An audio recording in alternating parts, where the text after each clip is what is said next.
Okay, hello guys, and welcome back to the VR Inside podcast. This is in fact episode number 5, believe it or not. So this awesome thing is a weekly podcast that is live streamed every Saturday on the good Nathies channel. You can tune into the show at 4 p.m. Central European Summertime, 3 p.m. Greenwich Mean Time, and 10 a.m. Central US Time.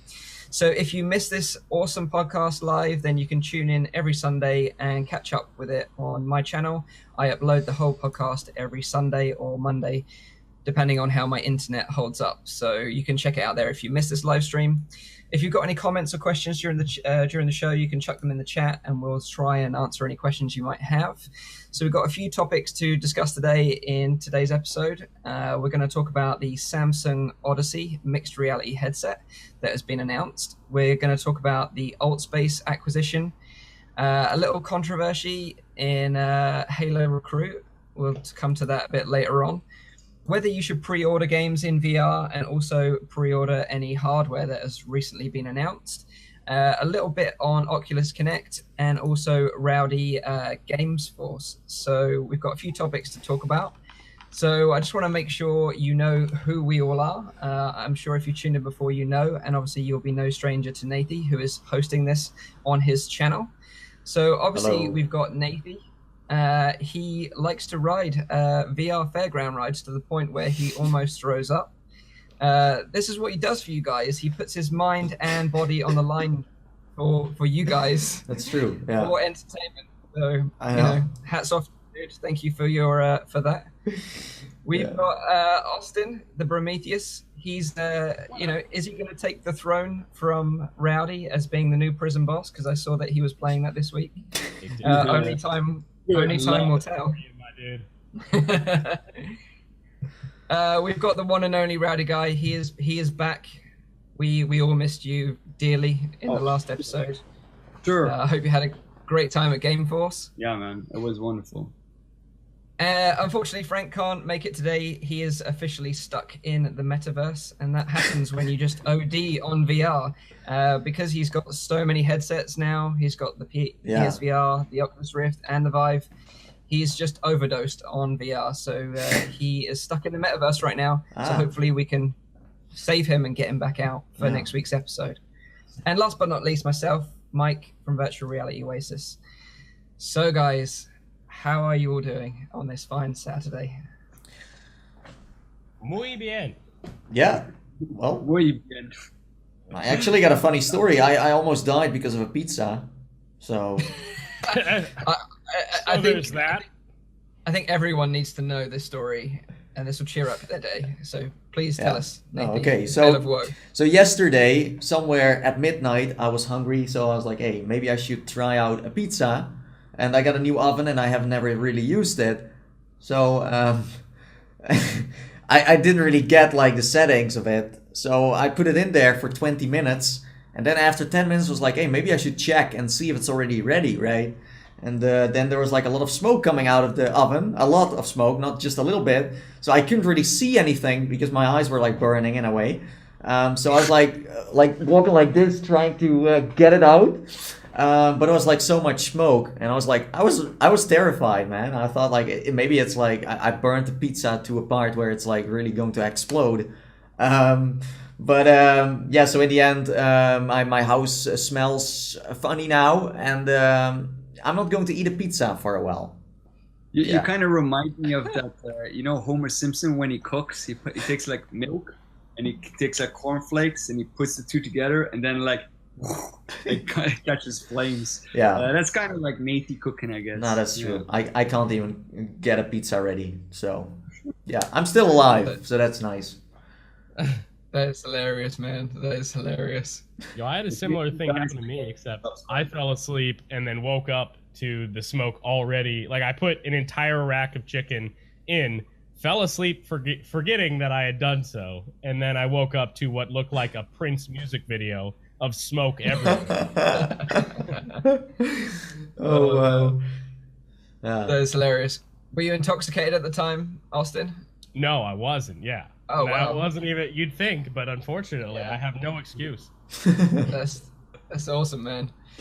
Okay, so funny stories aside, let's jump straight into some of our topics. So the first one, guys, I want to discuss is the Samsung Odyssey mixed reality headset. So this is quite interesting because this particular piece of hardware was unveiled at the Microsoft event in San Francisco on the 3rd of October. And essentially, you've got all these other manufacturers making mixed reality headsets right now. You've got Acer, Asus, Dell, HP, Lenovo, and they're all coming out like really, really soon. So they're all due for release on the 17th of October. But and that's going to coincide with the release of Windows 10 Full Creators Update, which they call it. But this Samsung headset is going to be released on the 6th of November.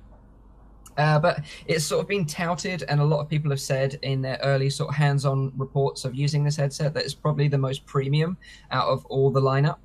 And it's got a slightly better specification as well. So before I jump into the specs, have you guys heard about this headset, and are any of you interested in this particular piece of hardware?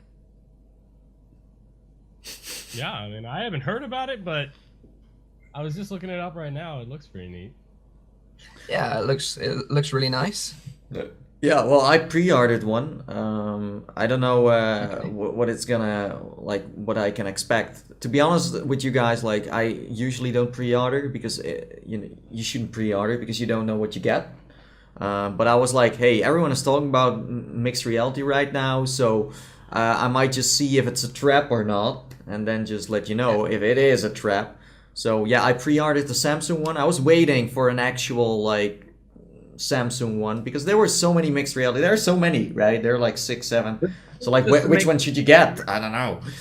Just to make things clear, this is still just regular VR. You know, it's nothing special, right? That's true. It's just they say it's mixed reality, but it's just VR, right? They've changed the name mixed reality. Basically, they're trying to reclaim that verbiage. No, that's true. Yeah, exactly. Like this is not mixed reality. This is just VR with a camera on the front that does inside-out tracking. That is essentially what this is. Also, probably worth mentioning. Don't you guys think it's interesting that they took a page out of the PSVR with the way that they're putting the headset onto the head?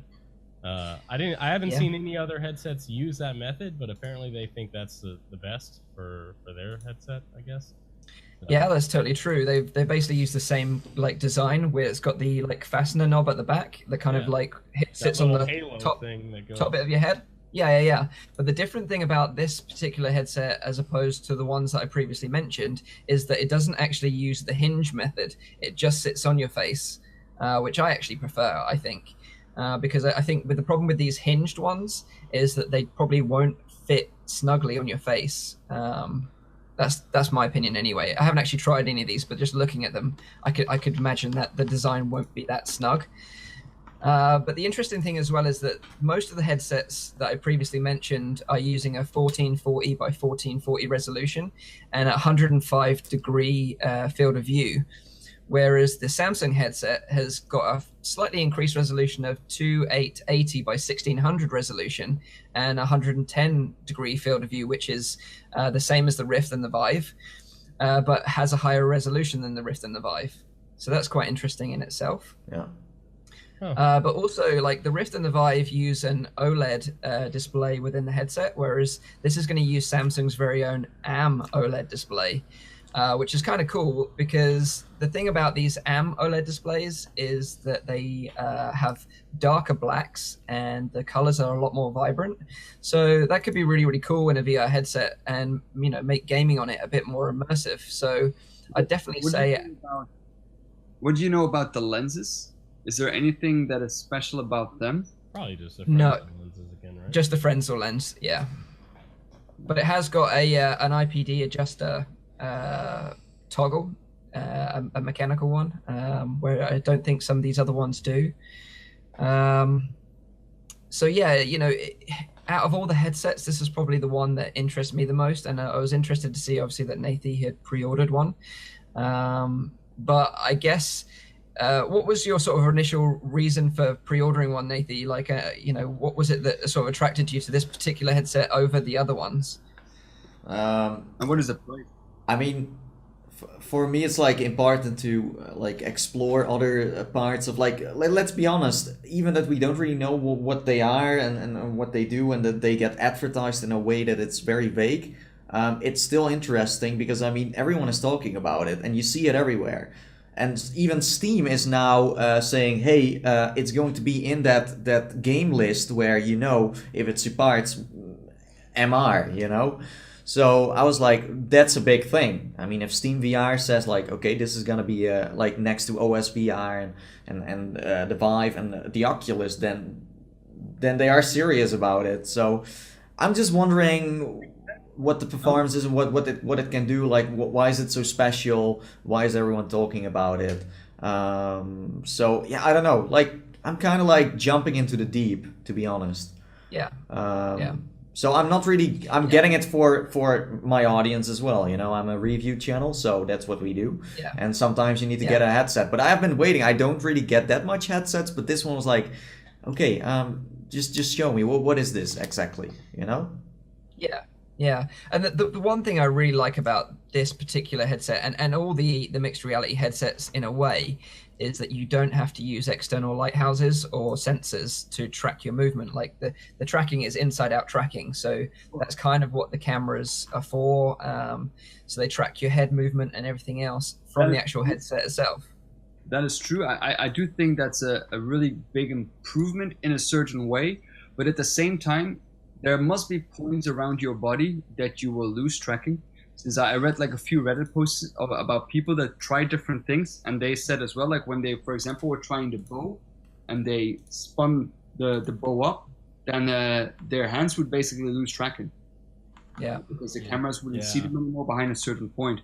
And I mean, I understand that indeed the lighthouses can be a little bit of a hassle to set up maybe, but once they're set up, I think it's a perfect solution. Yeah, you never think about them again, you know? No, I really like that solution of like just having, they're not that big. You do have a cable coming from them, of course. Yeah. But for me, inside-out tracking is not something that really needs to be included in like a next generation, unless of course it works flawlessly. If those companies now show that this method works, equally well, then by all means go and do it. But if there's like some hiccups, then I prefer still the lighthouses. Yeah. So does the increased resolution interest you in any way? Like, I know it's only like a marginal step up, and this AMO LED sort of screen, does that kind of interest you or not so much? Me? Yeah. Yeah, I mean, every step forward is a step forward, I always say. But like I said before, like, I mean, the hardware that we have currently, I think is perfectly capable of doing like a lot of crazy stuff, and I think that should be used to the fullest before we go and try to extend like the resolution, extend the field of view. I mean, the higher it gets, the better it is, of course, and I think field of view is even more important than resolution. But at the same time, I would like to see first content making use of the hardware that we currently have. Yeah, exactly. I totally agree, because like right now, although like you say, bigger is always better, right? But I don't feel like I'm left out or neglected in any way by using the headset that I'm using, right?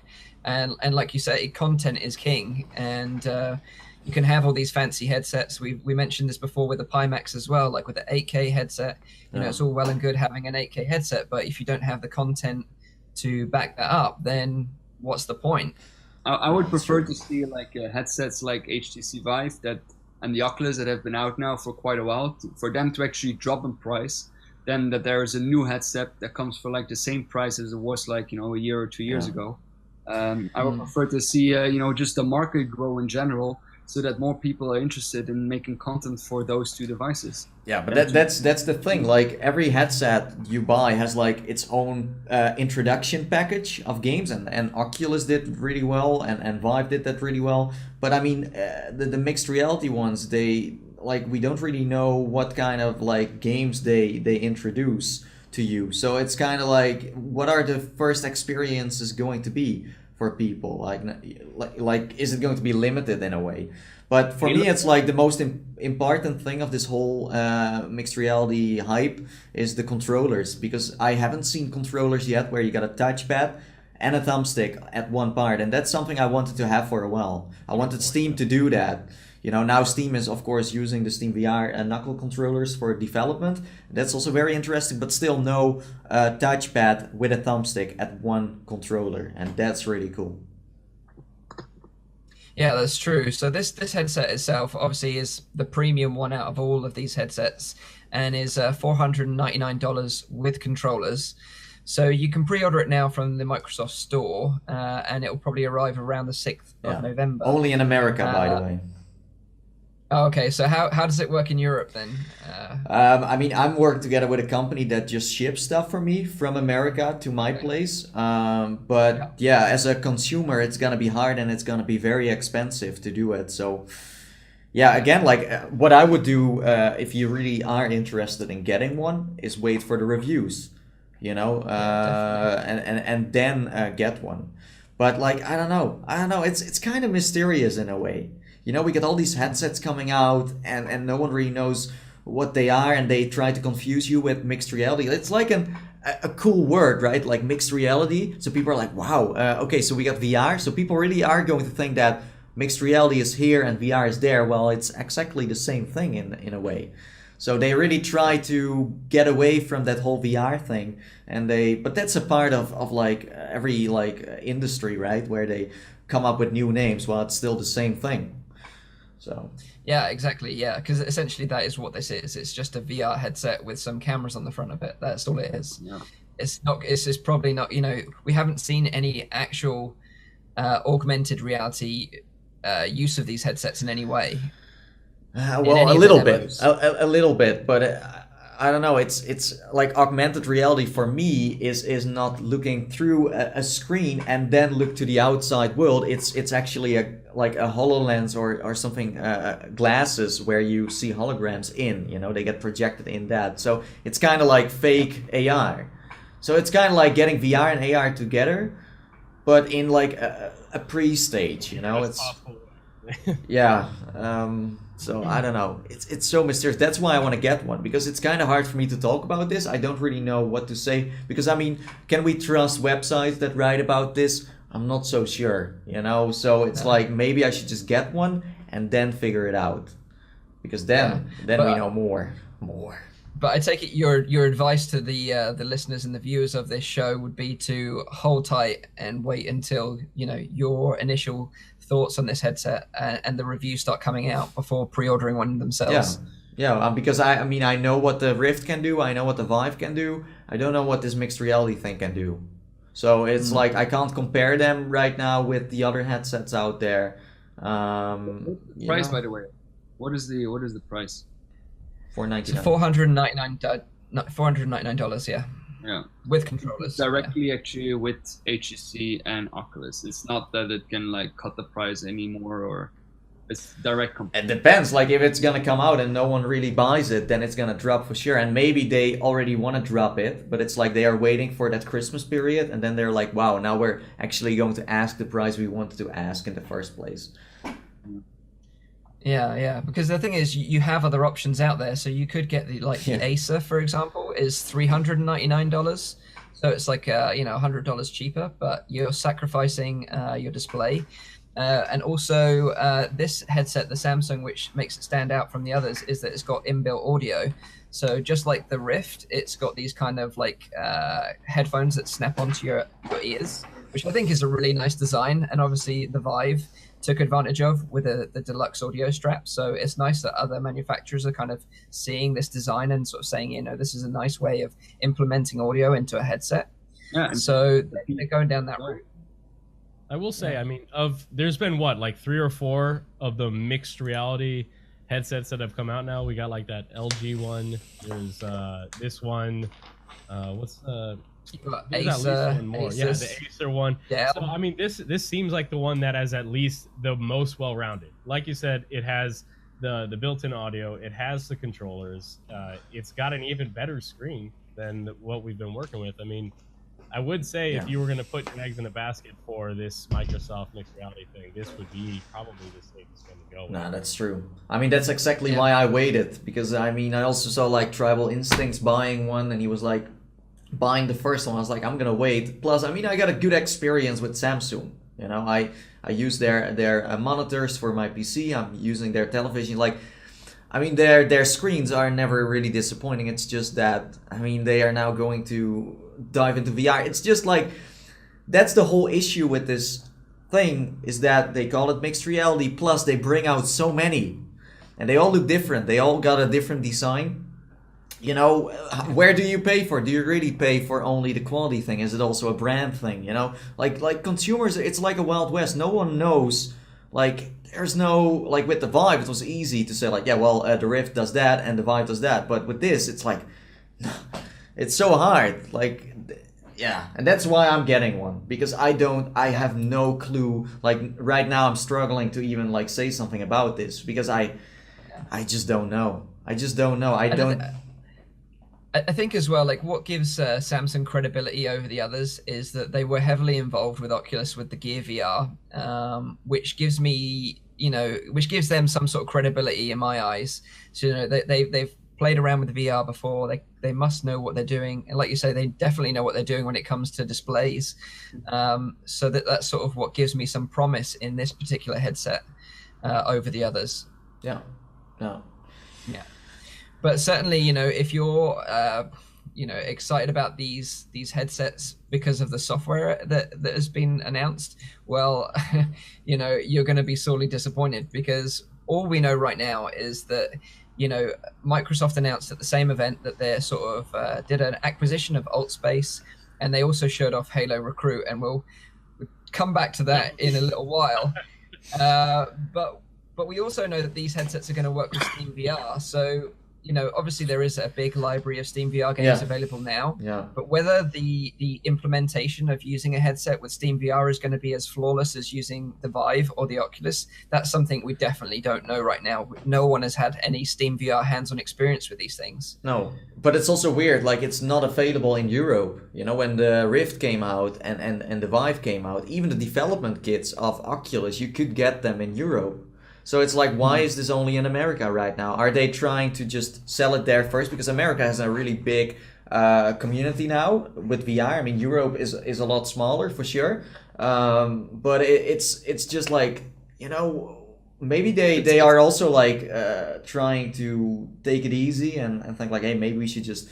They're focused on the biggest market share first, which is probably the US for them, which they have a lot of experience. Because they approach that market on like a daily basis, and then later, if that goes well, they'll probably quickly go to Europe as well. And well, I mean, in China, they're probably are they releasing in China as well? I don't know if they actually are. Is it only the US? I don't know. If you live in China and you go on the internet, then it's a different place. So maybe you will like. It's just that. Like, I first thought, like, I could buy one, you know, from Europe, but then you're going to their website, it's like, yeah, but we only ship to America? So I'm like, okay. So they don't market it to us at all, but it kind of, like, arrives in Europe too, you know, this whole AR thing. This whole AR, MR, VR thing. And that's the thing, whenever I talk about these mixed reality headsets, I can't help but just go like this, like mixed reality headsets. Because it is such a, like you say, it's just a marketing phrase. It doesn't mean anything. It's like you make a decision, or you talk to everyone like, hey, this is like a VR headset, and then you need to explain to everyone like, yeah, but it's called mixed reality, right? And then do the whole story again, or it's like you just go with the crowd. You know, but you can't stop it. I mean, they put a whole marketing thing. They put those big mixed reality letters everywhere. So, you know, I don't know. That's it. And it's good. Definitely, this is what excites me about being involved in like sort of VR and sort of everything right now. Is just that this is such a great time, because especially this month, we've got so much going on. Like obviously the Microsoft event was a few days ago. We've got Oculus Connect coming next week, which I'm going to be going to, and we've got Pimax releasing a headset. We've got all these companies releasing headsets. Yeah. So it's going to be interesting to see what Vive and Oculus do in response to this, because there's got to be some response, I guess. So I'm hoping that there's going to be something interesting coming out of Oculus Connect next week, because I would imagine they've been watching this develop with great interest. to plan what they're going to do next. Yeah. So I mean, do you guys think that these mixed reality headsets are going to have like a positive effect? Yeah, of course. Yeah. I mean, everything will have a positive effect. I feel like the thing about this whole mixed reality like headset craze is that even if it's not the best selling thing, even if it doesn't actually take this huge chunk of market share, it's still just more VR, more mixed reality. I agree with that. Just being shoved everywhere, you know? I mean, it does splinter, and I do recognize that that's not always a good thing, but it is just getting more and more people, especially with all these mainstream companies. Samsung being as popular in America. I do agree with that. You know, it's not the splintering that I actually have a problem with, because, you know, the more people that bring VR to the market, the better. But it does need to be good VR, though. If it's true. People are going to buy, like, you know, a headset of $299 of 300 euros, and they're going to be disappointed because they expect it to be, you know, the quality that they see on, like, you know, in those crazy videos of virtual reality that they show off, then it's going to have not a good effect, I think. That's fair. It's important that people have their first experience, that first experience is indeed a good one. And if it's going to be on like a headset that is not working optimal, and they're having Halo VR, which they have high expectations of, and it's going to be crap, then people are going to say, no, VR is not ready, and you're going to see all this art pop up again of like, oh, why VR is still not ready nowadays, and this and that. And it's going to give a very negative impression, I think. So I do hope from like the bottom of my heart that those headsets are good and decent and comparable to like the competition of HTC and the Oculus. Otherwise, I mean, Cardboard is also not bringing in more VR YouTubers or more VR games. Well, there's a ton of people that use Cardboard. It's not the same level of virtual reality. Yeah. Well, someone says in the chat, DJ Hero Masta, I'm more concerned about the field of view than the resolution. Okay, so the field of view on this Samsung headset is 110 degrees, which is the same as obviously the HTC Vive and the Rift. But obviously with the Pimax that we spoke about last week, they're talking about field of view of 210 degrees, which is 10 degrees off our natural 220 degree resolution, like field of view from our eyes. So yeah, you know, I guess if they're looking at resolution, they should be looking at increasing the field of view as well. Yeah, and here's sorry. I was just gonna say, like, the interesting thing for me about the whole field of view thing is that I know putting on that Pimax would probably feel very different, but I can't visualize it in my brain because when I have an HTC Vive on, I don't actually ever think about the field of view. Like, you completely forget about it when it's on, but I guarantee if I put that 210 degree, you would somehow subconsciously know right away that this is very different, you know?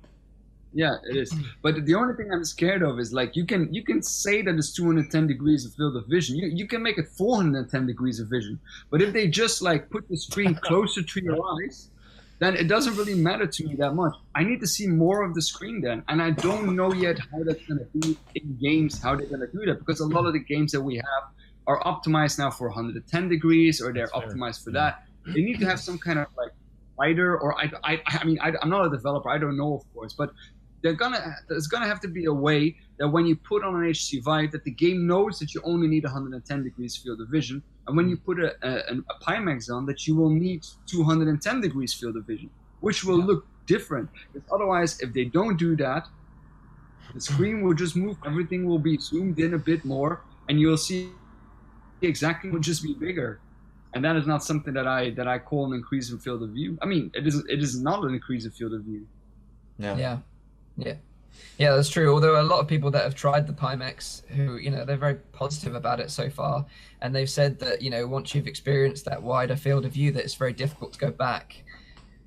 So only time will tell. Again, you know, it's very difficult to talk about these subjects, you know, when we don't actually have the hardware to say that we've tested and tried ourselves. But, you know, I think over the next coming months, we'll have a better, more, you know, legit opinion on these things because we'd have tried them out ourselves.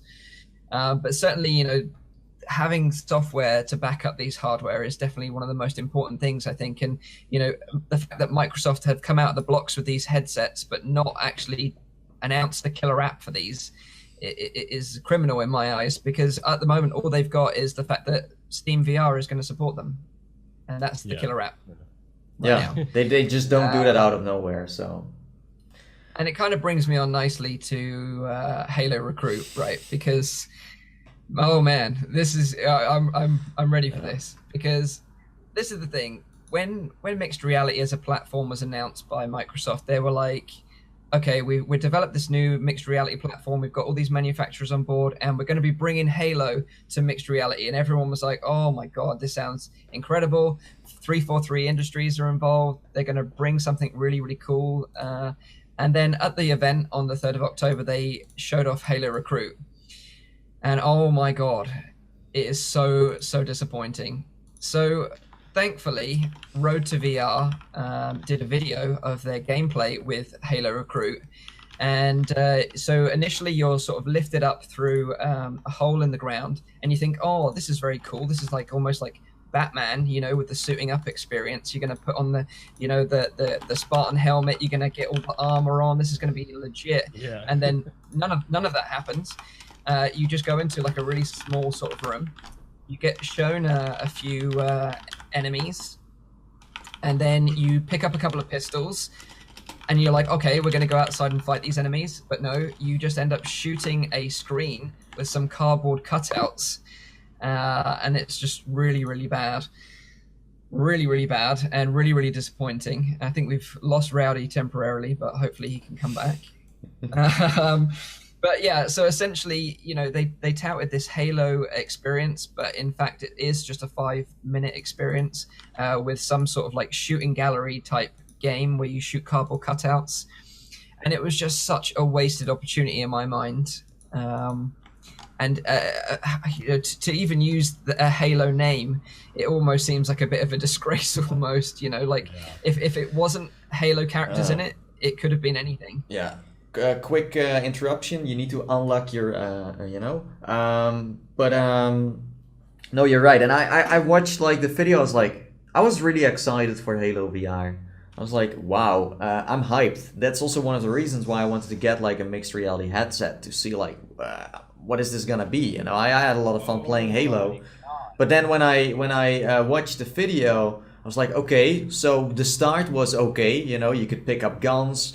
Like a little test where you could aim, but that's about it. So it's like a shooting gallery, and that's where it ends. You know, there's nothing else to it, and that's where I got disappointed. I mean, the start of this is kind of cool. I mean, it's like one of those standard things every like famous game has in VR, where you can check out the models, you can hold the guns, you can shoot a bit. But where's the real adventure where I can sit in one of those like how do you call them, like warthogs or something? Warthogs, yeah, and then just shoot, you know, and just go inside one of those buildings and have those like electricity swords. I don't really know the name. I'm not that much of a fan of Halo, but I mean that could have been so awesome, you know. But of course that takes years to develop. That's true, but this takes maybe a week to develop. Yeah, and that's exactly right. What they should have done is not done this at all. I think they should have just said, look, guys, we're working on Halo. That's all we needed to know to get the excitement about this platform up. What they shouldn't have done is released a crappy wave shooter experience where you shoot cardboard cutouts, because I don't think that achieves anything for anyone, and certainly doesn't get the hype about Halo VR, you know, going, because this is just a really, really bad experience. And especially because like we've got so many games like this available already on Steam VR, free experiences, you know, and demos that we tried a year ago are better than what they've just released for the mixed reality platform. So yes. that was the thing for me. And it's not like I'm, you know, I'm a little bit annoyed about it, but I'm just more sort of disappointed. You know, when you're a kid and you do something really bad and your parents say, look, I'm not angry, I'm disappointed. That's how I feel. And being disappointed is worse, especially in a big IP and a big company like Microsoft and 343 Industries. I just think they should have done better. The thing is, like, I mean, I bashed on them a little bit on like my Twitter and also on my other social media that I was just a joke what they made, and people pointed me towards saying like, oh, but this is not like the game. This is just you know, the experience that they have to announce the game. But I think that's even worse, man, because what they're basically doing is what they're basically doing is they're trying to promote a game they haven't developed yet by an experience that will not look anything like the game, apparently. It will not look anything like this, but it's absolutely, well, I mean, it's so bad. I can't even find the words for it. It's so bad that the moment that I saw that video, I was severely disappointed. And people said, "Oh, but you were expecting a game." It's not a game. It's just an experience. It's just a taste of, you know, what it will be. Well, I'm sorry, I was not waiting for this taste. When they say that they were going to release Halo VR, yeah, I expected the experience that is a demo for that game also to be up to standard to the game that they're going to be developing, and that is not the case with this one. It is not the case with this one.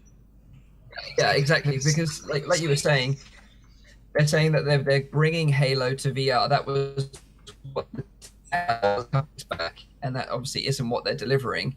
And it just comes back to these mixed reality headsets. You know, like right now we still don't have a killer app for them, unfortunately. And if you pre-ordered one based on the fact that Halo was coming to mixed reality, well, I think you're going to be very, very disappointed. It's like, this is just, that whole Halo VR thing is just a trap to sell more, headsets. It has not been made for people like, wow, we want them to enjoy Halo. No, it's just using that name to sell more headsets, and that's just a dirty trick. I mean, if you could have used Halo, but then at least you could have done something more. Now people will be like, wow, Halo, and they made it free. So they kind of do a smart trick where it's like people buy the headset, they play Halo VR, maybe they will be disappointed, but in the end it was free. So they got that positive effect in the end, even though they had like a negative experience. This is like one of the first things people experience. Like Job Simulator is even better than Halo VR, and it's the same for some other stuff. Like Oculus, for example, has. Rowdy, you played it recently with like the tiny robot. First Contact, right? It's made around that headset, but Halo VR has nothing to do with the whole headset. It doesn't introduce you to VR in a way, it's not using it in its full potential. Well, the thing that bothers me still the most is like they advertise this as like, we know this it's just an experience. They don't even call the game. They say it's a Halo VR experience. We're making the game. So a lot of people say, oh, okay, I see they already made an experience. Let's buy this headset for this experience. For all we know, this entire game gets cancelled in like 2 or 3 months' time, saying, oh yeah, the thing that we wanted to do, it's not feasible. Well, I mean, they're showing now with their experience now that what we're expecting apparently is not feasible. That is what this experience is showing, because otherwise it would have done something else. And that pisses me off. It's a great leap from what we were hoping to what we saw. Yeah. And the other thing I've seen as well is feedback from someone. Rowdy, then I think. I think I'm getting feedback from Rowdy. So what I've seen on other sites as well is that they're using images from like old Halo games. I'm getting feedback from you, Rowdy. From me? Yeah. Yeah, I think so. Yeah. Just a second, huh? Okay, yeah, sure. Just mute him for a second, and then. Sorry, guys. So yeah, essentially, we're getting images on news sites showing old Halo games, like thumbnails from old Halo games, and they're talking about this VR game, and it's pretty shady from what sites are doing, talking about this title, and also no one else is really talking about how bad it was. They're kind of being very on the fence about it. So I was just like, it really annoyed me in a way. So I kind of made a video about it, and it was a bit of a rant, but also just to sort of highlight the fact that you should avoid probably this Halo VR bandwagon that people are going on about, and avoid this one. Don't pre-order a mixed reality headset for Halo VR. That's kind of what I was saying. Yeah, but this is one of those moments where it's like, can we trust this whole headset? Because why do they need to kind of like clickbait in a way to sell it? Why do they? That says something about it. Like, don't pre-order it for Halo Recruit, but why maybe pre-order it in the first place, you know? So it's kind of like, yeah, I don't know. It's just a shame. I mean, Halo has been kind of like milked out for a while now. I mean, the first like Halos were great, and now they are using this to sell their MR headset, their new mixed reality brand. Because I mean, if they want to, they can make mixed reality the new word, you know? If you got a lot of money, you can make every word. It could have been called the Fruity Loopy VR headset, and everyone is gonna say it's a legit name. So you know what I mean? So it's kind of, I mean, using such a beautiful franchise and then just make it so badly looking, even as an experience. Like, people keep on saying, as Rowdy said as well, like, it's an experience. Yes, so what? I mean, an experience has also a certain level of decency, right? So, I mean, yeah. And this is the thing, they could have used Forza as their, you know, launch game, because they've only just launched Forza 7, right? So they could have, if they knew this was coming for a long time, they could have developed a virtual reality addition to that title, and that would have been a really cool launch title for the Windows mixed reality platform. Yeah, that's true. But they've done this instead, so yeah. So anyway, that is enough about ranting about Halo Recruit. I'd be interested to know what people in the chat think about this one. Have they tried it out? Have they checked out the video? What do they think in the chat? Yeah, can you already try it out? I don't think it's out yet. No, so you can't try it out. Well, technically, if you went to an expo, maybe. By the way, Rowdy, we can still hear feedback from you. So yeah, maybe you should get some headphones or something like that. Yeah.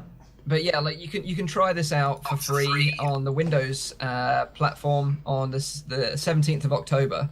So we don't know yet whether you can actually try these things out from the Windows mixed reality platform on current hardware. So what we don't know is whether you can experience this and try this out on your Oculus Rift or HTC Vive. But I guess come a couple of weeks time, 17th of October, we should know more details. Yeah. So moving on then to something that Microsoft did do that was actually kind of cool, as opposed to Halo Recruit, and that was that they acquired AltSpace. Oh, yeah. So AltSpace was a struggling social platform, which was really, really cool, and a lot of people that use VR were really, really fond of. It was a nice place to hang out with other people in VR and meet and talk with other people, and it was a really, really cool experience. Like, it's on par with sort of Rec Room as a social platform, really. But they were really struggling with funding, and they actually had to pull the plug at one point because they just couldn't survive on the money they were making. So AltSpace actually died for a very short period of time, but then Microsoft come back and has actually acquired the company. So a lot of the team that were working for AltSpace have now moved over to Microsoft, and they're going to be working for them, working on a mixed reality project. So this is what the mixed reality lead from Microsoft, Alex Kipman, had to say about it. And he said that AltSpace is going to be a pioneer in social mixed reality. And the question for me is, well, what does that mean for AltSpace? You know, because at the moment it's AltSpace VR, right? Does that mean they're going to be like AltSpace MR in the future? We just don't know. So I hope that they continue working on AltSpace VR and that it doesn't really change much in terms of the way we interact with it right now. But it's also going to be available for Windows mixed reality headsets in that, you know, they're going to experience it in VR, or do you think it's going to be avatars like overlaid in the real world? I don't know what your sort of take on this is. Yeah, I don't know. Like, first of all, I'm very happy that they got like a new life, you know. But it's kind of like no one really seemed to be interested in AltSpace, you know. When it died, and no one was like, okay, yeah, it's kind of sad, but yeah, bye. That's it. So it's kind of like, I think it was very like easy to get this experience, this social app, because it's not like the most popular one out there anymore, you know. It's like a very decent one, but you can see VR Chat really living up with their like funds getting, they are getting funds from HTC now. Like, that's a place where you can really be someone, you can build your own worlds. Well, AltSpace is just a closed environment, you know. It's not like you can just go totally nuts there.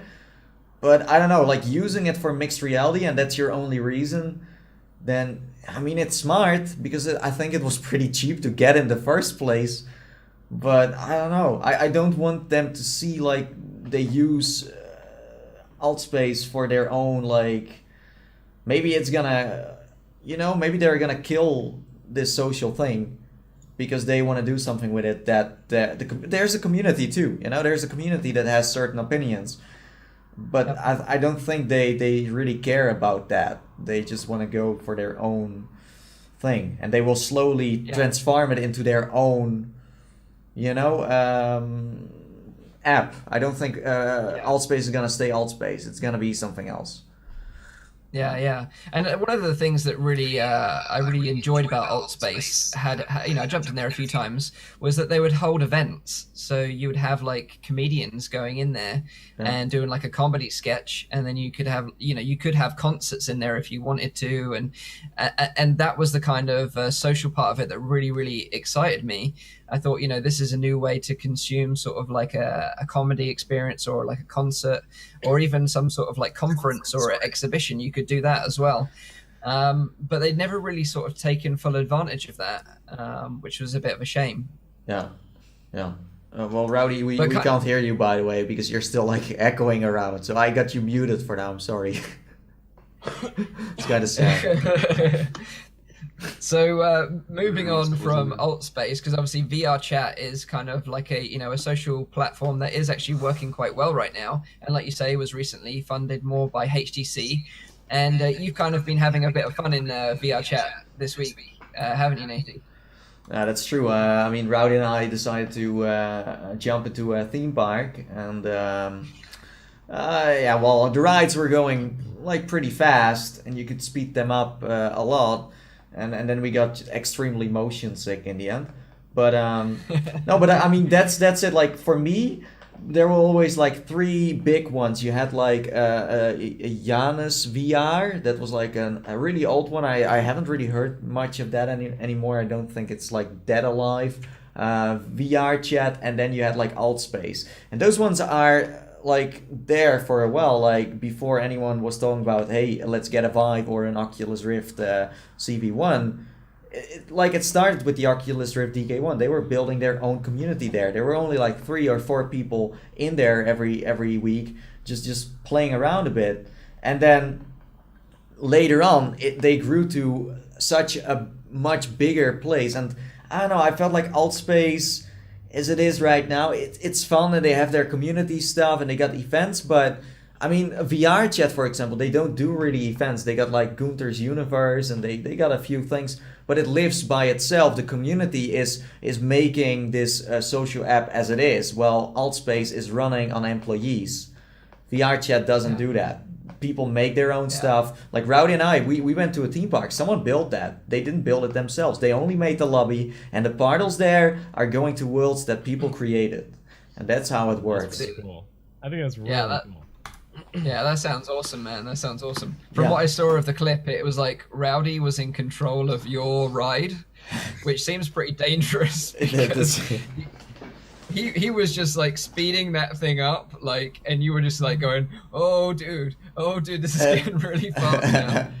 Yeah, but that's funny. Like Altspace is trying to protect the consumer and just gives them their casual VR experience. Well, at VR chat, you can be a giant and actually be that tall. Well, it doesn't make any sense and stuff like that. So they really step out of their comfort zone in a way. But I mean, I think that it's good that Altspace is getting help from Microsoft, because I think if they kept on going on this way, like I didn't really see it improving that much anymore. They of course had their events, they had their avatars, they had lead motion support, also very nice. But in the end, like getting a bigger player base, I didn't really see that happening. Well, with VR chat, there are more and more people joining every week. You know, it's like a crazy place. It's almost like a cult. Like if you want to meet some interesting people in VR, then that's the place to go. But it's also because you can be a character. Well, at Altspace, you are all the same. You can pick a robot. You can be just a guy that looks like Mark Zuckerberg. But that's about it. Well, VR chat, it's like I can be this character, and that's so nice, because I mean in the real world sometimes people can't be who they are. Well, in VR chat there's space for that, you know. Yeah, it's definitely something I want to try out, because I've not actually tried out VR chat myself. But I know we've talked about it before, and after the last time we talked about VR chat, it was really interesting because one of the guys from the community reached out to us, a guy called PK, and he said, because we mentioned that we might want to do the show in VR chat one day, he was like, oh, you know, I can build you guys a VR studio where you can host the VR Inside podcast in Like, how VR cool chat. is that? Yeah. So That's what is so exciting about that VR chat Yeah. thing as opposed to Altspace. Is like that stuff can happen out of nowhere right away. yeah, Yes. yeah. Yeah. Yeah. So I've been emailing PK, and he's been working on this for us in the background. So, you know, maybe in the next few weeks, coming months, we might have an episode where we can actually talk on our own set, you know, and have something custom made for us, which is so cool. That So would I be can't awesome. wait to see that. Yeah, so props to PK and all the hard work he's doing behind the scenes for that. He's a really cool dude and fan of the show. Yeah. So go on, Nathy. Were you going to say something, dude?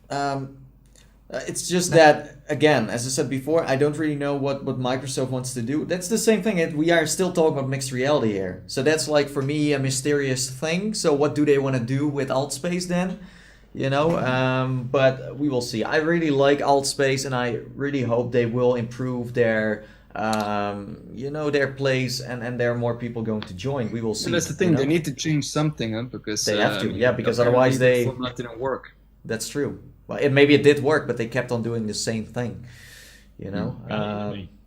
Yeah, but that's funny. Like, they were the only social app where they really had famous guests. Like, you could meet the guy from Rick and Morty, and you could. There were so many people there that like comedy nights, stuff like that. But one thing that I didn't really like about Altspace is that for Americans there was always something to do, but if you wanted to join from Europe, you really had to go there at like midnight somewhere. They didn't really seem to focus on other countries at all, and I think that if you got like they have in VR chat Europeans in there, or like, because in VR chat as well you get a lot of Russian people there, and everyone is just creating their own thing. Like, it's almost like the Russians live in the Kremlin world, Matrix thing, and we Dutch people have our own like bar and wooden shoes and whatever. Like, you know, that's the thing with Altspace. It's just you come there to meet someone, and that's about it. Well, VR chat, it's like, hey, you can meet me in my world that I created that represents me in a way, you know? So if they make it more personal, I'm sure it's gonna work. And they can, of course, look a little bit at VR chat, how they do it. So what we need to do is we need to get PK to build you a custom-made Schmiegel cave in VR. With a windmill on top Yeah. and lots of cheese. Yeah, no, yeah, that's it. No, it's a nice place. Yeah, I definitely need to check this one out. Altspace is So, the only one that is still competing with VR chat right now. There is no other social app. And they should go for something now. They should plan some stuff now, because when Second Life is going to release their VR project, then there's no time left. So, I don't know. I mean, Rec Room is pretty social. Oh yeah, okay, yeah, Rec Room as well. Yeah. I like Yeah, And it. you never know. Maybe next week at Oculus Connect they'll announce Facebook Spaces, and we'll all be jumping in there. I doubt it though. Yeah. Yeah, it's true. So I just want to move on to pre-ordering games in VR and pre-ordering hardware in general. So you know, we've got on the Oculus Store right now, we've got Arctica 1 and From Other Suns available for pre-order, and this is the thing about pre-ordering in general. Like, I don't think we've mentioned this before, but what are you guys' thoughts on pre-ordering VR games and any games or hardware in general? Like, what are your thoughts? Are you pro or are you against pre-ordering? Well, for me, I mean, pro or against, I mean, pre-ordering games. I would never Depends do on what that. you're pre-ordering, I guess. Pre-ordering Most of the time, games. probably not. But for hardware, if you think there's going to be an issue of supply, then absolutely. Yeah. So what about you, Nathie? Obviously, I know you pre-ordered the Samsung, but generally speaking, you're against pre-ordering, right? Yeah, I am. I don't like to pre-order games. I mean, I pre-ordered some games before, just casual ones, you know, not VR ones, and every time they get you, it's like, they have no play value at all, or there's something wrong with them. And I did see a developer on my Twitter say to me like, yeah, but think about the other side. Like, we can actually get feedback from the people before the game goes live, because sometimes you pre-order an early access game as well, you know. So that's maybe a different story. But I mean, pre-ordering is just basically you buying a game and you don't know what it is, and you don't know what you will get, even on a trailer. Like, people always seem to be so hypnotized by trailers nowadays. Like, wow, this looks great. You know, it's the same with Arctica 1. You are not going to walk around in Arctica 1. Maybe they faked that in their trailer, like they did with Payday, for example, where it's like, is that guy walking around or is he teleporting? I don't really know. It's kind of, you know, it's kind of like hidden. But I don't know, that they are starting to do pre-orders now for VR maybe says something. Maybe they need it because they don't sell that much anymore. Why do they suddenly do it now? Why didn't they do it with all the other games? Like Oculus had a good game release every month. So why didn't they do this pre-order party earlier? Of course, they shouldn't do the pre-order advertisement at all, but why do they start to do it with Arctica 1 now and From Other Suns? Are they running out of ideas, or are they running out of games? I don't know. It's kind of, you know? Yeah, and that's the thing, like, you know, I've personally been bitten by pre-ordering games before, and one of the prime examples that I'll always talk about is Batman. Like, I don't know if you remember, I think it was Batman Arkham Knight on the PC. It's just completely broken on release. And it was one of those games that I pre-ordered, and yet I probably couldn't play that game for about 3 months after its release because it was just so buggy. So that's where I would say stay clear of pre-ordering games in general. But yeah, you're right. Like, the only benefit to pre-ordering these games right now is that you get a little bit of a discount. So say if you pre-order Arctica 1 right now, you get about £3, $5 off. And From Other Suns, if you pre-order that, you get £5 off, which equates to about $7 or $8 off. So that's the only benefit, really. But you're, like you say, you're buying into the unknown. You know, I got to try out From Other Suns last weekend after the podcast, and I played it with Paradise Decay, who's a friend of the podcast, and we had a lot of fun with it. And it's a game that I really, really enjoyed, but I was a bit worried, and I think, you know, kind of echoed what you were saying in the podcast, Nathie, about whether, you know, the procedurally generated stuff is going to hold up or not. And that was one of my concerns, like, taking away from the demo. So I'm just going to wait and see what happens on release before I actually buy the game. But I did have a ton of fun with it. I have to say, like you sort of described it, it's very much like a Bridge Crew, but you actually get to go down and do the missions on the planets and the other ships, which was really, really nice. But yeah, it's a dangerous thing to do, I think. But like you say, you know, had you not been in the industry and do what you do, you wouldn't have pre-ordered the Samsung HMD, right? Yeah, no, I have the feeling that these pre-orders we see right now are still like advertising pretty good games. It's just that they are testing it, because they can actually lower the quality of a game and then let people pre-order it. So it's cheaper to make. You know, so they are now like, okay, let's not trick anyone because this is too early to do that. But when they, like, that's gonna happen, I'm sure. Because in the end, it's not only about making a good game for someone, it's also how to make the cheapest game, but it's still good, you know? That's what the smaller indies need to do, you know? But I'm like, the whole pre-order thing, you only do pre-orders to see how many people want to have that product or that game and then make it, you know, and that's the problem. Sometimes pre-order means like, okay, so 2,000 people pre-ordered it, so now we can actually start making the game or finish it. But they already made a nice animated trailer, you know? So sometimes the game hasn't even been made, they just want to see how much pre-orders they can get, and then they make the game, or they finish it at least. So it's kind of like, I don't know. It's certainly right now, in terms of Oculus, like, that's the only way that you actually know, like, release schedule in terms of some of the titles right now, because they don't actually give you a release schedule of all the games that are coming out. Like, unless you're a AAA game like Arctica 1 or From Other Suns, we don't know what the release schedule is for upcoming titles on the Oculus Rift. Yeah, but I think that Oculus is the one that is saying, let's do a pre-order thing here. I don't think the developers are doing this, because I mean, From Other Suns is made by Gunfire Games, right? They also made Chronos. You couldn't pre-order Chronos. You know, that thing was just out, done. So I don't know, I have the feeling they just want to test the waters a bit and then maybe use it in their favor later on to see, you know. But I guess on the flip side of it, you know, although they're doing these like pre-orders, they do have this robust refund system in place now that we discussed on last week's episode. So That's you know, true. You could take the risk and get, you know, and get it at a cheaper price, and then if you don't like it, just refund it. So maybe there is some sense in pre-ordering in that you're going to get a little discount, and you don't have to worry so much because you could refund it. So yeah, but that's the thing. So like, there is but that's what happens with pre-orders. People are always like, you know what? I played like an hour, and people don't really refund that fast. They don't. Only when you're like a really hardcore person, and that's maybe what this game is gonna like pull off, where the first 2 hours are great, and then it slowly falls apart, like Rowdy experienced with Lone Echo, you know, and also you, Mike, where you're like, wow, first 2 hours, great, and then the game lets you down in a way. So it could just go past that refund playtime. So that's also a trick they could use.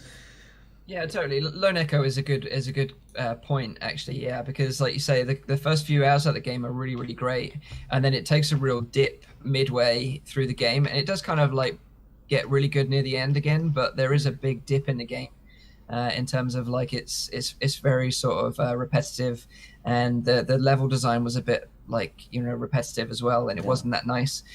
But yeah, it's a good point. I mean, the amount of work that is being put in titles like that, I really appreciate, though, because I would much prefer to see more titles like that.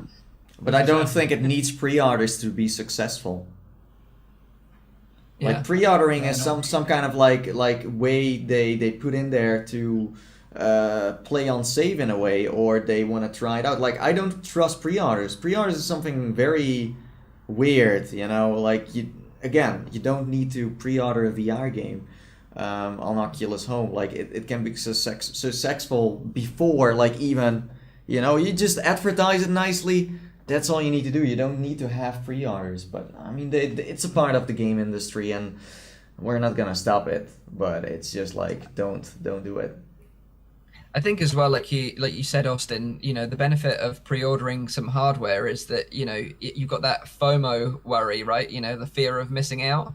So like, especially with like the Pimax and you know, the Samsung mixed reality headset, is that, you know, the risk is that if you don't pre-order it, and then it is like the best thing ever, and then you're just going to be like so difficult to get hold of one for months and months and months. Well, look at the Oculus Rift. How long did it take people to get that? And then like weren't they having like massive supply issues when that first released? Yeah, exactly. Yeah. So it's like, you know, you do have that FOMO thing, like you said. It's like, if it ends up being great and you end up wanting it, how long is it going to take me to actually get my hands on it if I didn't pre-order? And that's what's up. Yeah. You know? Yeah. So maybe you don't pre-order with games, but maybe be considerate in your pre-order for hardware. That's what we'd probably say. Well, I mean, I think that pre-ordering hardware is something totally different than games, of course, and they got like, it's a different level. But someone says, Scout69, he's saying you can kind of say that you are safe with Arctica 1 if you are familiar with the developer. That's true, but you do need to know that the developer builds the game, but Oculus is the one that is paying them to make it. And yeah, that's right. Which is, by the way, I think a very good thing, huh? It is. I think that more hardware companies should actually support software developers in making sure they make products that are making people buy the hardware. Mm-hmm. Yeah, I totally agree. But I think the issue is with this particular title is that they're probably forced down a certain road. Mm-hmm. You know, we don't know this for definite, but this is our sort of best guess that the design of the game has probably been heavily influenced by Oculus because they are funding it, maybe. Yeah. You know, with the devs, the Metro devs, were they 4A games? Would they have decided to use teleport over natural locomotion if they hadn't been funded by Oculus on this title? I don't know. Well, none of us knows, of course. Huh? I mean, No. maybe they experimented with it, and all of them are prone to motion sickness, and they said, "No, we're not going to do this." They want to develop Maybe. motion sick the entire time. Yeah. I don't know. But I, like on one side, it's good that Oculus is doing it, because in the end, on Oculus Home, that's where you can find the best games at the moment, on PC at least. But on the other side, it's kind of sad to hear that Oculus needs to pay developers to get them interested in making something VR related. Yeah, but in a way, I do understand that, because the market share is, although it's growing, it's still fairly small. Yeah. So they need to get enticed in another way to get to develop content for the platform that is not just the regular wave shooter or the regular something that is just much more time invasive and will require just a lot more resources. Yeah, no, that's right. And I mean, we got an example here. Nimso says that he got a Rift from Oculus to use to develop his locomotion projects. So I mean, that's also good. So it's not only Oculus paying developers, but also giving them a headset to make stuff, and that's good. Indeed, and I think That's that really Oculus cool. also wants to make sure that locomotion options are becoming better as VR moves forward. But you just got that kind of like unbalanced thing going on Oculus Home, where it's like you got Oculus their games coming out that are really good, and then you got the shovelware surrounding it. So it's like your expectations are really high every time you buy their monthly game that is super duper polished. They are like they're super nice, but then in the end, you still need to deal with all the stuff around it as well. So you can really see the quality difference when they don't pay for a game and it just releases by an indie themselves, Mm. I also Could it be- just yeah. realized- whoops. I realized on. that I had Rowdy muted. Okay. So I feel like I might have talked over him or something. So I apologize. Yeah, it's fine. I'll just be quiet. But you also get a lot of shovelware on Steam, right? And HTC aren't funding any projects at the moment, so the only AAA games you've got, I think we mentioned them before, like people like Cloudhead that are doing like the Gallery and games like that. They're the kind of AAA comparable games on the Vive, right? Mm-hmm. Yeah, It's true. yeah.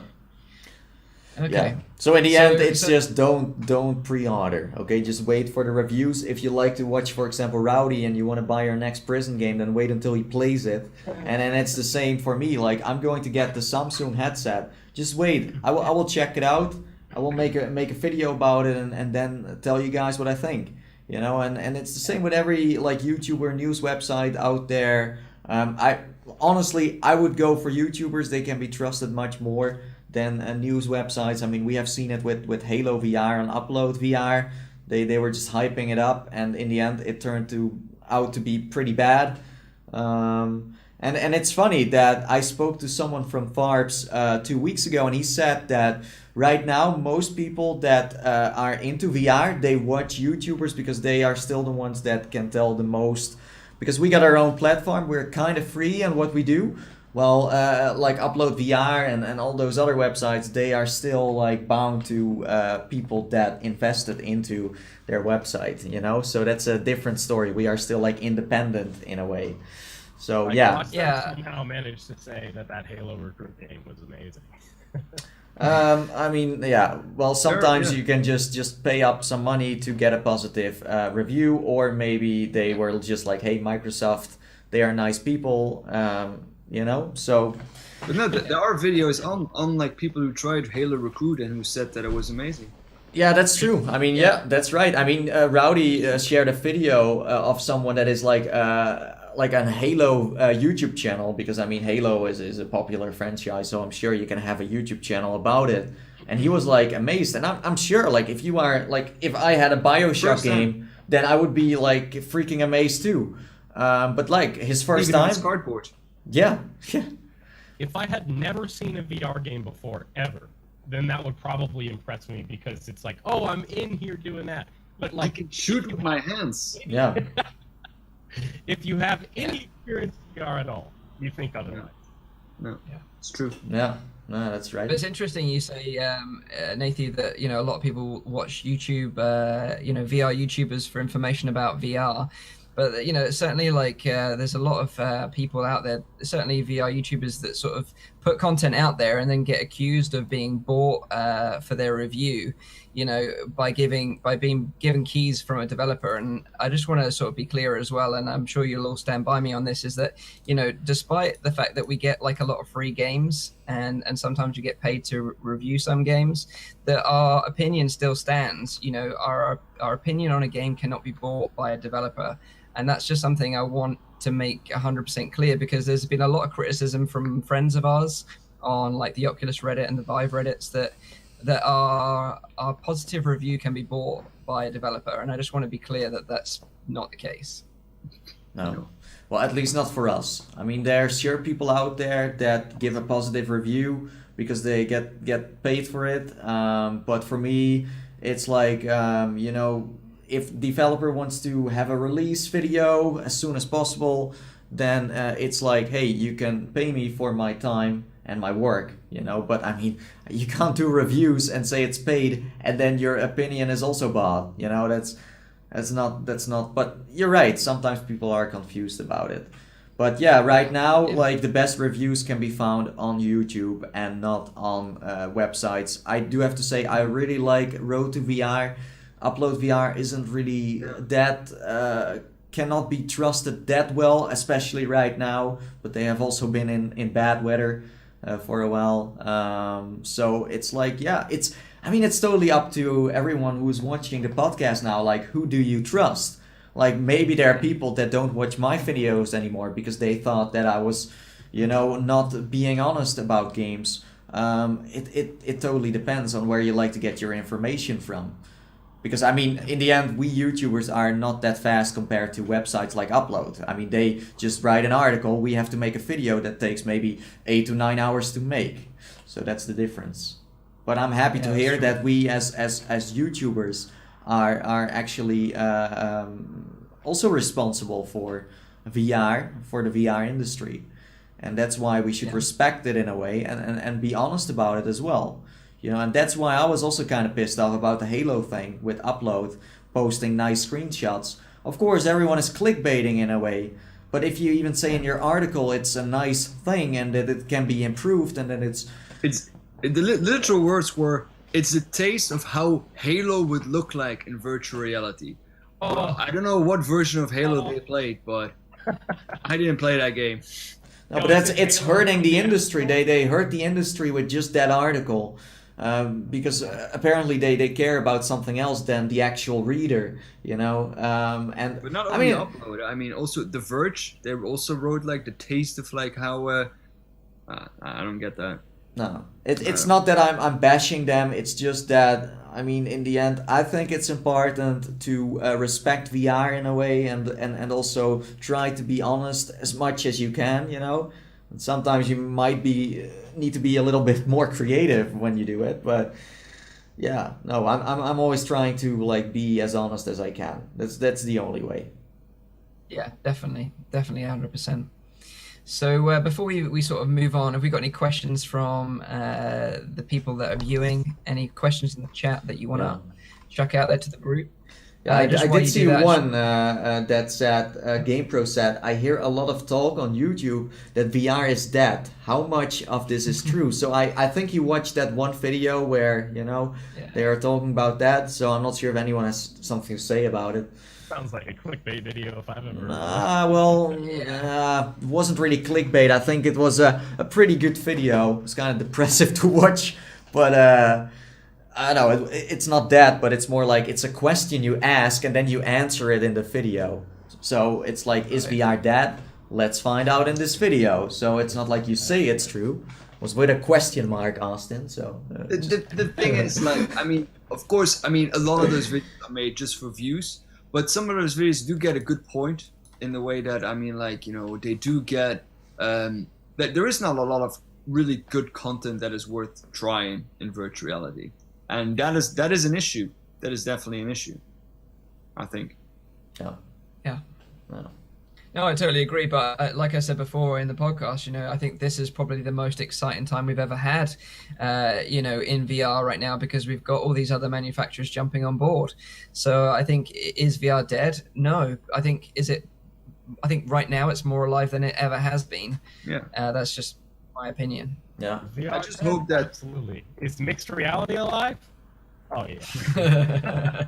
Oh, yeah. The thing is, I just hope indeed that, like, because I said that as well, like, if those mixed reality headsets are not going to be up to par with, like, the content, with the hardware that is already available, or if there's, like, something faulty with it, then it's going to have a negative impression on VR. And I think that you're going to see more of those articles that say, like, oh, VR is dead, because we tried this mixed reality headset and it's still not good, and we lose tracking and all this and that. And No. I'm just a bit scared of that. Yeah, that's right. So if anyone has more questions, because I did see a lot of interesting stuff coming by in the chat. Thank you for the input. I really appreciate it. It's just kind of hard to I can't just say like, hey guys, here's a question, let's do it. But if you got a question that you wanted to like ask, then please post it again so we can see it. Someone also said like, of course we can't, like, our opinions can be bought. I mean, we are like the gatekeepers of VR on YouTube at least. Of course, it's different for everyone. For example, I'm a review channel, so I gotta be a bit more towards like, should you buy this game or not, and it's always like a bit of my opinion as well, because I mean, I played VR stuff for 3 years, so not everything is going to impress me that much anymore. So I'm trying to keep that in mind, but it's hard. I mean, it's like so much experience, so much stuff I replayed every time. Like I've played a lot of wave-based shooters, a lot of good ones, a lot of bad ones, some stuff in between. And for example, Rowdy is doing entertainment, but by his entertainment you can see if the game is entertaining to watch but also play. Yeah, so it's a different way of telling people, hey, should you buy this or not. So it's interesting. Let's see. I think the other thing just on that point is that it's very difficult to do a very negative review, because you just don't want to beat on a game, right? And sometimes there are some good aspects to the game. You kind of got to be on the fence with it, and some people definitely would rather just not do a video than do a negative review. And in some instances, I've certainly done that. But like, I'm very sort of new to YouTube, so I'm kind of getting a feel for it. And I think your viewers really appreciate it that you do a negative review. So I'm sort of working on that more. So if I do find stuff that I find negative, I'm trying to sort of be upfront and say, look, this game is one that you should avoid. But it is a very difficult thing to do as a VR YouTuber, especially someone that's very new to the game. No, that's true. The thing is, like, I mean, for me as well, like, I think it's important just to be honest to yourself as well. Like, I mean, for example, the example that comes to mind with me is when I tried the Spider-Man Homecoming experience. That was a severe disappointment for me. You can literally hear me say in my video as well, like, wait, it's over. We haven't even got started yet. I shot some balloons or whatever, and that was it. Yeah. And a lot of people like said, oh, I appreciate that that you were honest about this, but I mean, that's just like, being honest and, giving a natural impression. Yeah, but that says enough about the level of YouTube then, maybe, where people, just start to be positive all the time, and then suddenly you are the only one saying, hey, this wasn't that good. Like, I'm also happy I said that the Spider-Man thing was bad. Of course, I'm never a guy who's going to roast it. It's just like, hey, this is the feedback. Please make like a full game with this. Like, I mean, I like the mechanics. They were good. Yeah, but in the end, it was a disappointing thing because it was promoting the movie. But like, I was so happy I did it in the end because like 1 or 2 million people are watching, and then you realize that you are one of the people that actually tells people the right stuff. Because I could have said, wow, this is amazing, and I realized that from the very like start when I did VR, like, people don't have a VR headset. They don't know what they are going to experience. So you can tell them whatever they are going to believe, and that's exactly it. So that's why you should be very careful as a VR YouTube content creator what you say about a game. Because a lot of people, they are like trying to get a headset for like a year, and then they finally got one, and they work their ass off in a supermarket or wherever, and then they get their game, and then they are disappointed because you said that the game was good. That's not the way to go. So that's why I'm trying to be honest and try to be nice, because in the end, let's be honest here, if I'm going to roast a game and say like, this is bad and blah, blah, blah, and I don't give any feedback, then that developer is not going to be interested in me again. So by keeping it in the middle, where it's like I give feedback, I tell people not to buy it until it's getting improved, then the developer gets the opportunity to improve its game, you know, because you need to give them, like, you never know what kind of developers you are like talking to, you know. It's like maybe they are, it's their first VR game and they had to like do their first mechanics and things. Then you can't just burn it down. You can't do that. But for example, with Crytek, I played Robinson again with motion controls. I was very pissed off. I was very disappointed. In the end, they did send me an email about it, and they said they respected my opinion, and they knew I was like right. So I mean, that's nice. If a developer actually can accept that, then that's nice, you know. So yeah, I'm kind of like... We got another question, by the way. Yeah. It was, is there anything that you guys feel hasn't been done that you really want to experience?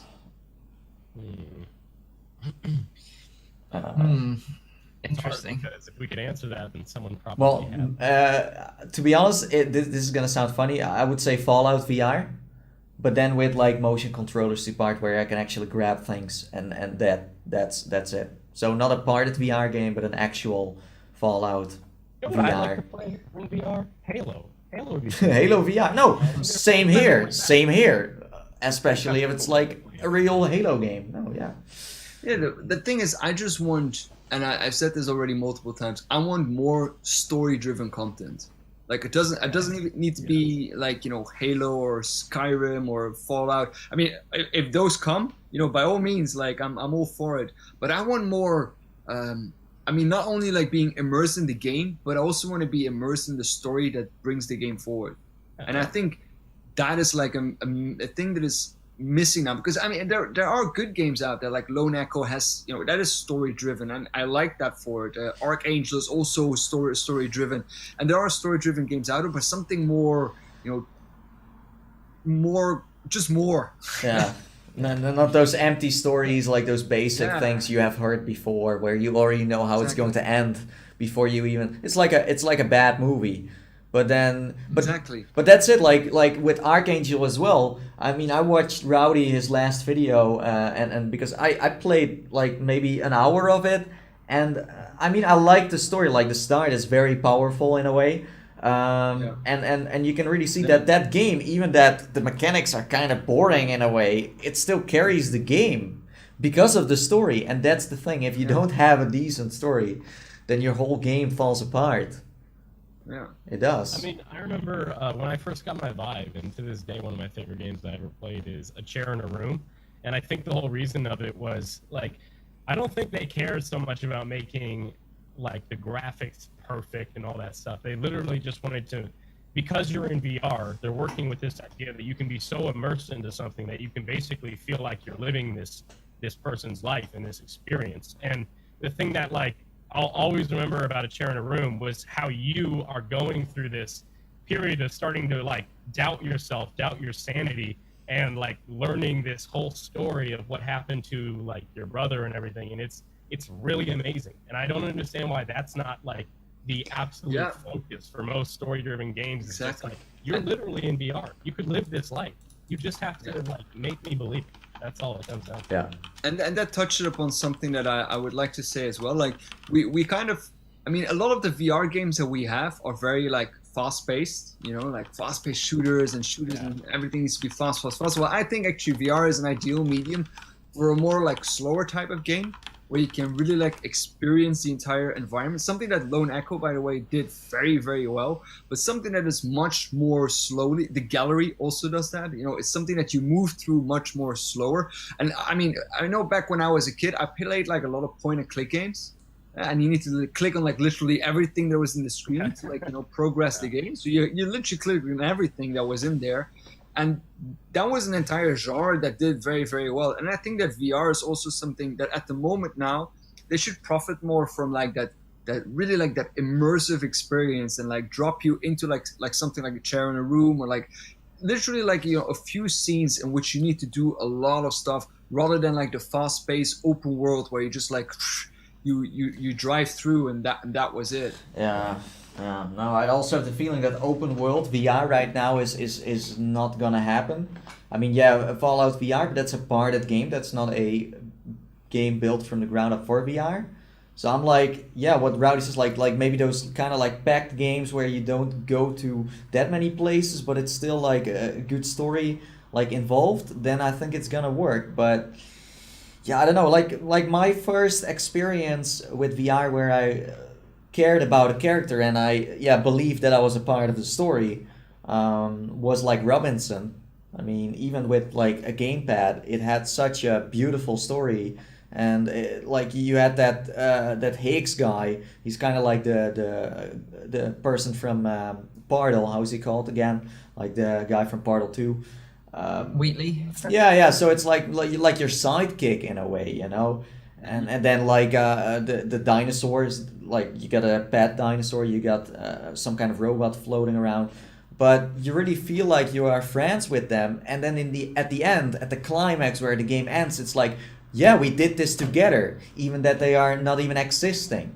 And that's exactly what you want, where it's like, yes, I finished this game, we did it together, I did it with my whole team that didn't even exist in the first place. Yeah, it's like, I want to take off my headset and then like say like, oh man, I can't wait to dive back into this, tomorrow again, or something that leaves just an impression on you, which is, I think, much easier to do because you're already so immersed in the world because of the headset. It would be nice to also get immersed in a story like that. Yeah. I think that a sidekick in a VR game right now is very important. Like having someone that talks to you and does funny stuff in a way that could be really, really cool. I also see a lot of VR experiences popping up now where you can actually talk to a character as well. Like Oculus did that with Gary the Gull, where you were talking to him, and I know it sounds silly, but it kind of worked in a way. We're like, "Hey Gary, what's up, man?" He's like, "Yeah, I'm just chilling," I was really responding to you in a way. But that's funny. But yeah, that's it. So like gameplay mechanics wise, I think it's fine. It's just we need stories where you can make a really nice game on. Yeah. No, I totally agree. Okay, let's do one more question before we go. Let's see. Should we do this one? How are you guys? No, that's not the question we are going to. Let's see. We are doing fine, by the way. Frank is not doing that great. He's getting blocked by YouTube, as you can see. He's not advertiser friendly. Sorry. Yeah, let's see. So while you're looking up a question, Nathie, I'm just going to sort of just jump in quickly. Yeah. So today I'm packing my gear because I'm off to California on Monday. So I'm heading off to Oculus Connect. So I'm going to be vlogging while I'm there. I've never done any vlogging before, so it's going to be interesting. Hopefully it's not going to suck. And so I'm hopefully going to sort of have some really cool news from the show, and I'm going to sort of document some of my journeys around San Jose. I'm going to do some other cool stuff as well. I'm actually going to, one of my missions while I'm in the US is to get some Rick and Morty Szechuan sauce, because McDonald's are doing a limited run of it. No, and apparently, really? Yeah. So you can get it. You can get it right now. But there is one McDonald's in San Jose that does it, so I'm going to have to get an Uber there. And so hopefully my quest in getting the Szechuan sauce will be accomplished. But imagine the queue, man. The queue. Oh, my days. You should just put it in a little... you should put it in a little jar, and take it home so you can reproduce it in Europe. Reproduce it. Exactly. Just sell it there. Yeah, he's going to reverse engineer the sauce. Yeah. He's going to just stand at his own McDonald's like, hey, you want to try this sauce I made? All he sells is sauce. He's like, yo, can I get some dogs and Szechuan sauce? No. My dude, I only have the sauce. Yeah. It's all about the Szechuan sauce. Yeah. Yeah. No, but it must be exciting to go to Oculus Connect because there are so many people you can meet and talk to from the industry, you know. That's cool. Like that's one of the places to be if you are interested in VR. Yeah, totally. Like I've got some meetings lined up, so yeah, it's going to be a really, really interesting week. So hopefully, you know, I can document some really cool stuff, and it will be available. And then obviously on Saturday, I'll do the next podcast live from California. So I'll do it at my hotel, where they'll guarantee to have better internet than I have here. Yeah. Okay. Last one is Half-Life 3 VR confirmed. Oh yeah, Sweeviver confirmed it. Yeah, that's true. Yeah. Sweeviver, a friend of the channel, has been playing a lot of Halo, Half-Life in VR, so the original Half-Life games. Yeah. So yeah, but I wish there was a Half-Life 3 in VR, but I just don't think we're ever going to see it now. I wish. You never know. You never know. But yeah, that's about it. They are working on something, Valve. Oh, you know more, Rowdy? Well, no, but they said a long time ago that they were making VR titles. So that's right. That's true. And that's there were 3 VR titles that we're working on, if I remember correctly. yeah. No, yeah, you're right. That would be interesting. It's kind of mysterious. I like that.